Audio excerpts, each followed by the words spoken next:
Hi, it's Julia. I want to talk about clarity and intention. What is it that you want? And that's such a broad question because am I asking, what do you want in your daily life? What do you want in your health? What do you want, in your career, your relationships? What is it? What do you want? And I think this is where, as women transforming, you decide with clarity exactly what it is that you want. And that was a decision I came to in April 2019. I had such clarity on what I wanted. I wanted to be healthy. I wanted to be so healthy that I could continue to travel and work and have life experiences that filled me up. And that was really my goal. And behind that desire to be healthy was a long string of failed attempts to lose weight. And I never equated losing weight with being healthy. I equated that whole sort of clarity of thought that, oh, I want to lose weight. I want to be skinny. I want to be thin. Those were the messages we got as younger women, that that's the desirable state. And of course, the beauty industry and the fashion industry pushed that endlessly. So we never measured up. If you had a normal body, even, or you were a short woman, or you were a curvy woman, you didn't measure up. So in April 2019, I had really let go of trying to lose weight. It seemed like such a fruitless action. And like so many of the women I talk to that I end up coaching, they'll say, well, I exercise and I eat healthy. Well, I exercised and ate healthy too, but I was 30 to 40 pounds overweight for a 62-year-old. And I had a fatty middle. I had bat wings. I had a dowager hump. I had jiggly thighs. I had a lumpy butt. you know, all that stuff, all that stuff. And what I realized was that part didn't matter anymore. What really mattered was getting healthy. And like I said, I exercised and I ate healthy. But why did I have all those features on my body if I exercised and ate healthy?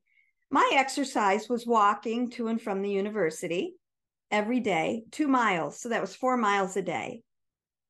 My eating healthy was prioritizing fresh food, fresh vegetables, making sure that I stayed away from sugar, right? However, I'd go to a restaurant, I would order a healthy salad, and the salad might have candied pecans on it or raisins or almond chips, and then it would have some kind of dressing on it that was full of fat, and it would be beautiful and it would have all kinds of vegetables in there, but there was no protein.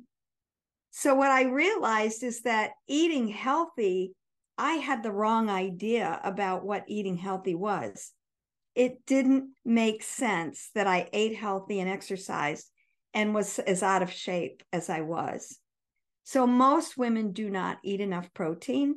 They don't know what eating healthy means. I take vitamins, I eat a lot of vegetables. Yeah, okay, but I need to see and understand what you mean by that, and then I can help you.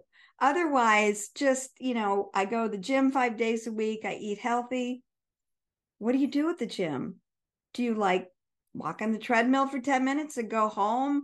Do you lift weights? And if you lift weights, are you really pushing your muscles into a stress so that they can grow?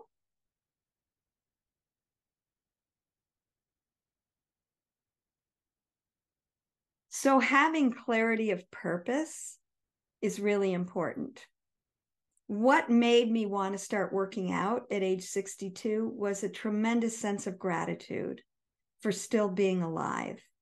And those of you that know my medical history, and most of you do now, I had gone through several opportunities to leave this life due to my failing health that started in childhood. And so when I realized at 62 how many more years I'd been given to live because of an organ transplant, I just felt like I've got to just, this is my chance to really, make the most of my life. And at that point, I had been making the most of my life. I had reached a lot of career accomplishments. I'd lived all over the world. I'd done a lot, had a lot of experiences, served in a lot of ways, but my body wasn't in great shape. And I knew if I wanted to keep doing what I was doing, I had to get it in great shape. It had to be healthy so that I could continue to give and live a life that was enjoyable and that was just, filled me with joy. And I was so grateful. I was just so grateful. So my why was gratitude. Do you see how different that is than when your why is, oh, my daughter's getting married next year. I've got to fit into that dress. Or, oh, my high school reunion is in 6 months. I got to get skinny. Those are not strong whys. Those are feeding a level of yourself where you're doing yourself an injustice. You're doing yourself an injustice not to have a why that comes from the center of your soul. Gratitude for life was absolutely and is absolutely my driving force. I have clarity about that. And that's what I depend on to fuel me every day. The fact that I can go to the gym and lift weights, when I remember so many times being in ICU and maybe not ever going home, knowing that I might die in the hospital and I could barely move. I mean, that comparison to me is all I need to get me out of bed in the morning and to the gym. All of us have experiences in our past that we've been fueled to make a change. We as women have been transforming our entire lives.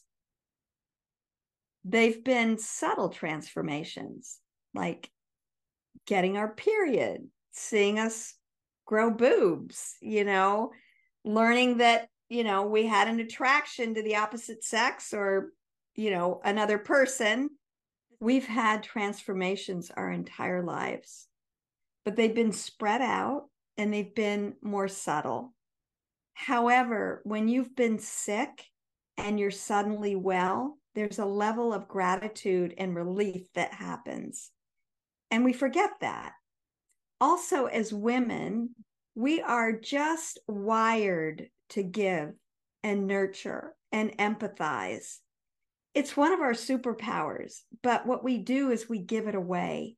We don't consider that we need that too. We've been taught not to need it. We've been taught that to be nice, to be a people pleaser, to take care of everybody else. And here's the message I want to give you. The only thing that matters is that you take care of yourself. It's natural for you to love and serve and give. That's something you don't have to try to do. We all do it with our families, with the people we love. We do it in the work we do if we love that work.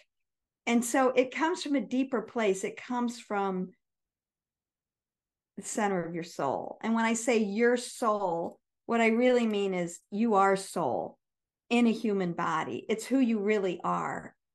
But we've always accepted things from a lower level. We've accepted things from, how does it look out here? What's the external landscape look like? And how can I adjust myself so that I'm comfortable in it? And that might mean following trends or doing what everybody else does and hanging out with people who actually aren't elevated in consciousness and are more toxic, but not being able to pull away and find a tribe of women that are going to support you and be there for you and share your goals and dreams. And I find that in fitness, this is kind of where people break ranks.